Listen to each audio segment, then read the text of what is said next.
Thanks very much for staying with us. Time now for Eye on Africa with me, Georgia Calvin-Smith. Tonight, voting for the first presidential election to be held since a rash of coups in the Sahel wraps up in Chad. Military leader Mahamat Déby's the front runner. Some rights groups, though, are already warning that the democratic credentials of the election may be a bit flimsy. We hear from our team on the ground.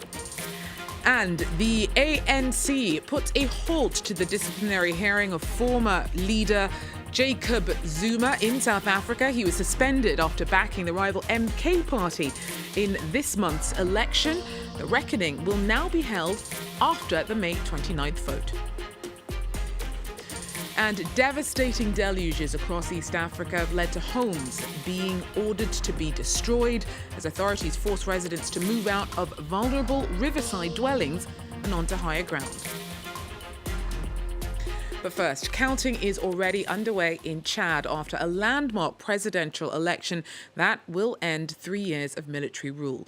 Now, it's the first of several junta-led nations in the Sahel to hold a democratic polls after coups that also erupted in Mali, Burkina Faso and Niger since 2020. Now, junta leader Mahamat Idriss Déby is one of 10 candidates in the running and says that he is committed to the return of constitutional order. He was proclaimed transitional president after his father, the former president Idriss Déby, was killed in 2021. Now, Mahamat Déby's opponents have already slammed the exercise, calling it a sham engineered to extend 3 decades of Déby rule. His main rival is Prime Minister Succès Masra, but there are some suspicions that he may not be completely committed to the pursuit of victory. Our Claire Paquelin has been following the day for us in Jamina. Claire, so how are things looking from where you are? Georgia, I'm here with Professor Dominique Ciudina from the University of N'Djamena. You're a lecturer, full-time lecturer in cultural studies and public policy. And like me, Professor has been visiting polling stations today in the capital city. Can you tell me, what were your impressions? Yeah, I did. This morning I had a chance to go around and visited some of the polling stations. My impression is that we have this huge mobilization of the voters, and this is the first time to have people really determined because they were expecting that their vote, their ballot can count, and this is the reason why. And also it can be maybe because during the campaign we have seen some big rallies which result from the message that have been developed by each challenger, and this has convinced people, to come and then to mobilize for this election. This is something new compared to the different elections that we have here. Yeah, in past years, we haven't seen that kind of mobilization. The big crowds that came, particularly to the 2 favorite candidates, Mahamat Idriss Déby, Itno, or Midi as he's known, and his prime minister, but his political rival, Succès Masra. We saw big crowds. What explains that? How did they manage to get so many people to come to their rallies, and a lot of young people too? Yeah, you see, both of them, they are still young, so they are full of energy, full of determination. Yeah, both candidates are in their 40s. Yeah, they are 40s again. So these are the reasons, because, look, during the campaign, each of them tried to develop, a discourse. From the one end, we have Midi, Mahamat Idriss Déby, who can rely on the support of these allies, more than 200 political parties that decided to support, to support him for this election. And then, MPS is 32 years of power. Okay, so they have this experience, and they better know the ground. Even these voters, they somehow have a kind of, familiarities. On the other side, we have Succès, also that tries to develop a discourse, because he's close to the population and trying to understand their needs. And you see, Chad is a poor country, and then he's ranked among the corrupted countries in the world. So the message for him is equality, justice, and peace. And this, convinced, and this is the reason why people really decided, because some expected to have a change happening. Because from the one end, we have Midi with his experience, which developed a discourse of continuity. On the other end, we have Succès, who is trying to develop a kind of, the end, and then that we should begin a kind of rebirth, a renaissance somehow. And when it comes to Chad, as you said, ranked one of the most corrupt countries in the world, coming to this election, we saw some of the candidates, as well as civil rights groups as well, saying the measures just weren't in place to guarantee this is a free, fair, transparent election. What's your take on that? Was this a transparent election? Yeah, here is a real challenge because we cannot predict the results, but we have some factors that can maybe create this feeling to not have a fair result. Based on the fact that the members of this agency, they are appointed, don't forget that they are appointed, and most of them, they used to serve the ruling party, or they used to be members or serve this ruling party. So somehow they will be loyal to him, okay? So those who are in charge of the smooth running of these elections, the agency in charge of that, those who were in charge of that agency were actually appointed by the current interim president. So we kind of know who their boss is, right? Not sure if you will have a second round or not, but the fact that, as I said, they use somehow to serve, of course, they will be loyal. And the aim of the ruling party is still to remain, to keep to remain in the power. So it will be a real challenge. And the few days will tell us who will be the winner. There's a question mark over that. Obviously, the agency itself, I was speaking to the head of that agency earlier on, he was telling us that, yes, these have been free, fair elections at transparency. There may have been some irregularities that were noticed today, but for him, they are transparent. But big question marks as to who's running their agencies and who put people in those jobs. When it comes to the results, we could have a result in the next few days, or it's a maximum 15 days for those first provisional results to be announced. And after that, there could be a second round if no candidate gets a majority. Here we go in Chad, and big election day and historic election day. Is there anything else you'd like to add, Professor?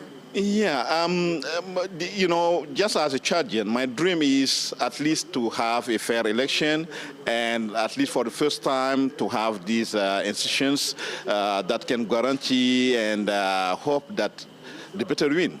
Anyway, and I hope to have a fair election, for sure. I wish. Tell me. Thank you. Yeah. At least I wish Chad, to give the example of fair election for the first time, at least to the world. And I would like to have it, inshallah. Inshallah. And how positive are you? Are you optimistic? I am, 100%. Okay. Yeah. Right. Yeah. Back to you, Georgia, in Paris. Thank you so much, Professor Dominique Suduna. Thank you so much for sharing your impressions and breakdown of this important day for Chad as the country goes to vote for its president after 3 years of military rule. Moving on, though, to South Africa, its ruling ANC party will not be holding a disciplinary hearing for president and suspended member Jacob Zuma on Tuesday. After all, last week, the party scheduled the reckoning, but it's now saying that the hearing will happen after the May 29th election. Anne Mertil tells us more.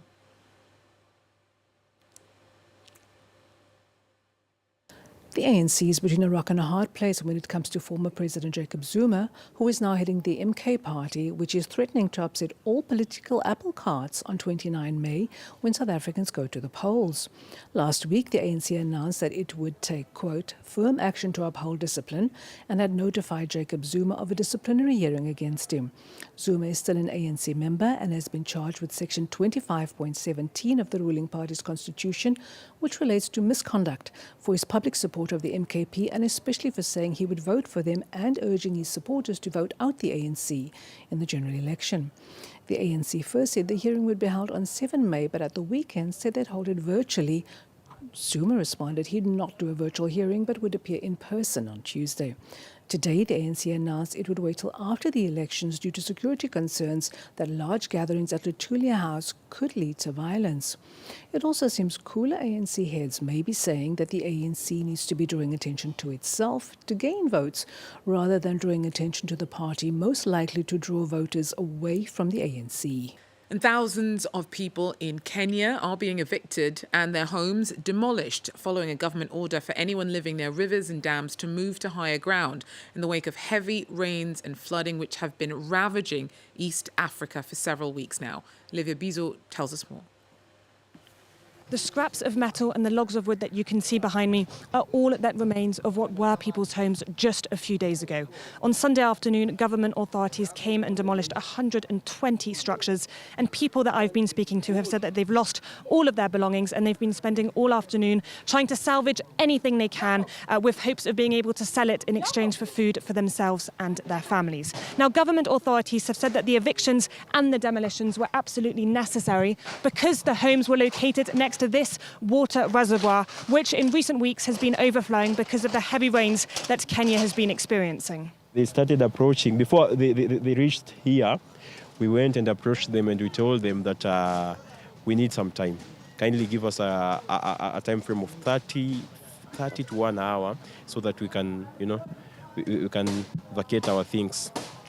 They refused to do that. I know it is something because of the raging floods and the kind of problems that people are facing almost in all parts of the country, not only in Kibera, but the manner at which or their situation or their issues have been handled, I think it is quite inhuman. People living here aren't the only people to have been displaced. Since the beginning of March, at least 212,000 people have been displaced because of the floods, and at least 228 people have been killed.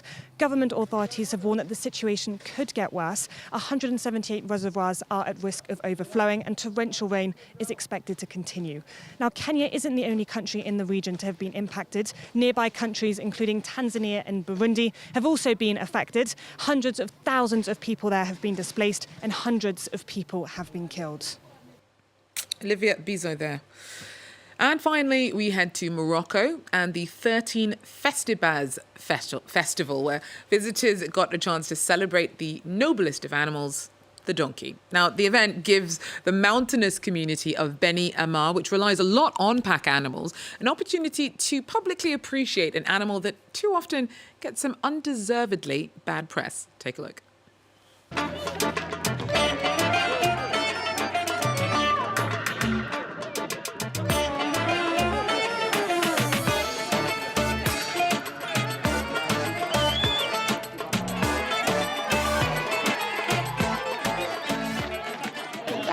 Although I haven't had the honor of participating in this competition before, I feel very special.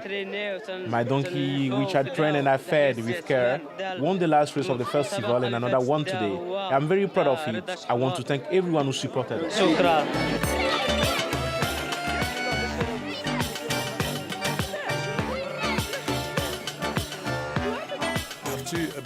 The good thing about this festival is that it's considerate to donkeys.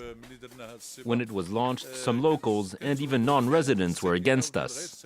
But we've debunked these views.